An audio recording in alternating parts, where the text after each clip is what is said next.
ओम श्री परमात्मने नमः।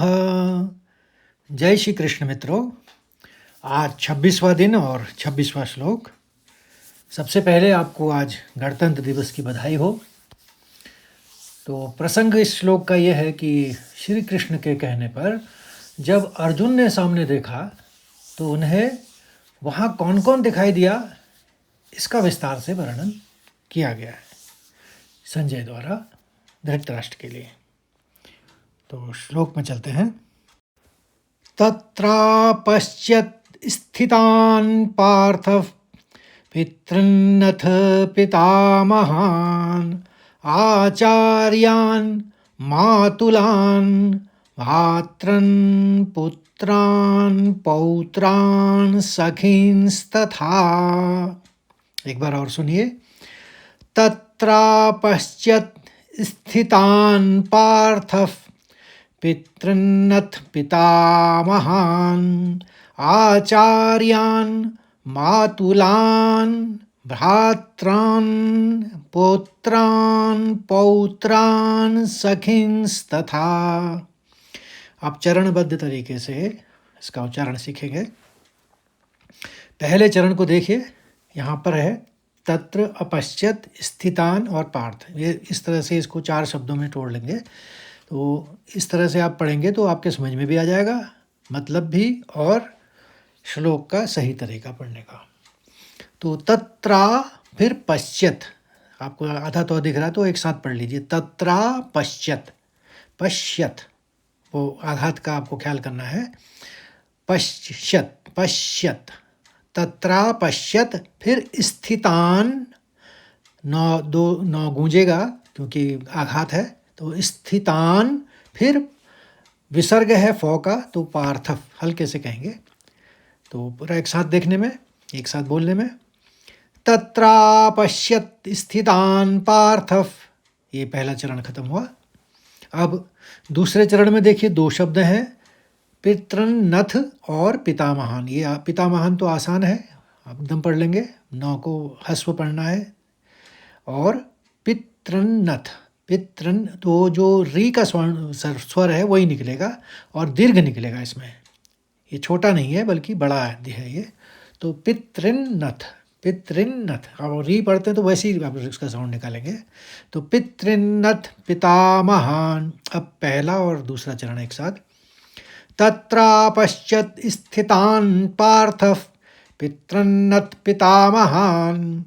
अब तीसरा चरण को देखिए, इसमें आचार्यान है, मातुलान है और भ्रातृन है। भ्रातृन, भ्रातृन, भ्रात फिर बड़ा ऋण पढ़ दिया एक साथ उसके बाद। तो इस तरह से इसको ऐसे ही उच्चारित करेंगे। 9 का आपका गूंजा हुआ साउंड आना चाहिए। तो आचार्यान, यान करना एकदम, आचार्यान मातुलान भ्रातृन, एक साथ पढ़ेंगे। आचार्यान मातुलान भ्रातृन, आचार्यान मातुलान भ्रातृन। अब आप देखेंगे चौथे चरण को। इसमें भी आपको समझ में आ रहा होगा कि पुत्र है, पौत्र है, सखा है और तथा लिखा है उसके आखिरी में। तो एक तरह से 4 शब्द हैं। तो एक साथ पढ़ने में आघात लेते हुए आपको आघात समझ में आएगी। यहाँ पौ के ऊपर है, त्रौ के ऊपर है, फिर दूसरा पाऊ के ऊपर है, फिर त्रा के ऊपर है। तो इसी तरह से वो गूंजा हुआ स्वर आएगा। देखिए, पुत्रान पौत्रान सखींस्तथा, सखींस्तथा। सखींस के बाद 100 खींच लिया क्योंकि उसमें आघात नहीं है, तो 100 का स्वर उसी में निकालेंगे खींस के, और तथा आखिरी में पूरा पूरा बोलेंगे। पुत्रान पौत्रान सखींस्तथा। एक बार और सुनिए। पुत्रान पौत्रान सखींस्तथा। अब तीसरा और चौथा चरण एक साथ। आचार्यान मातुलान भ्रातृन पुत्रान पौत्रान सखींस्तथा। अब पूरे श्लोक को फिर ध्यान से सुनिए, फिर आपके समझ में आएगा। तत्रापश्यत् स्थितान् पार्थः पितृन्नथ पितामहान् आचार्यान् मातुलान् भ्रातॄन् पुत्रान् पौत्रान् सखींस्तथा। एक बार और सुनिए। तत्रापश्यत् स्थितान् पार्थः पितृन्नथ पितामहान् आचार्यान् मातुलान् भ्रातॄन् पुत्रान् पौत्रान् सखींस्तथा। अब इस श्लोक के शब्दार्थ और भावार्थ को समझते हैं।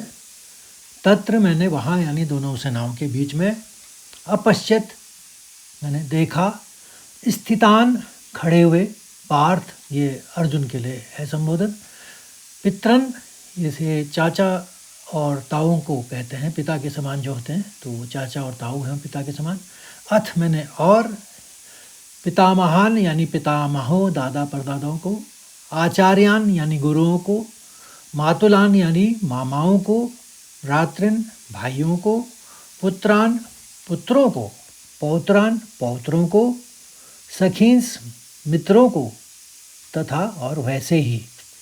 हिंदी अर्थ हुआ, वहाँ खड़े हुए अर्जुन ने उन दोनों सेनाओं में अपने चाचा ताऊ, पितामहों, आचार्यों, मामाओं, भाइयों, पुत्रों, पौत्रों और मित्रों को देखा। भावार्थ समझे तो अर्जुन की दृष्टि अब पूरी तरह से बदल गई है। वह शत्रु पक्ष की सेना को देख तो रहा है, लेकिन उसे शत्रु नज़र नहीं आ रहे हैं, उसे केवल रिश्ते नज़र आ रहे हैं। श्लोक में रिश्तों की यह लंबी सूची दिखाती है कि अर्जुन का मन रिश्तों के जाल में फंस गया है। तो मित्रों, आशा करता हूँ कि आपको यह श्लोक भी भली भांति समझ में आ गया होगा, उच्चारण भी और शब्दार्थ और भावार्थ भी। तो अगर अच्छा लगे तो इसको लाइक करिए, शेयर करिए और इस धार्मिक यात्रा में बने रहिए मेरे साथ। कल फिर मिलते हैं 27वें श्लोक के साथ।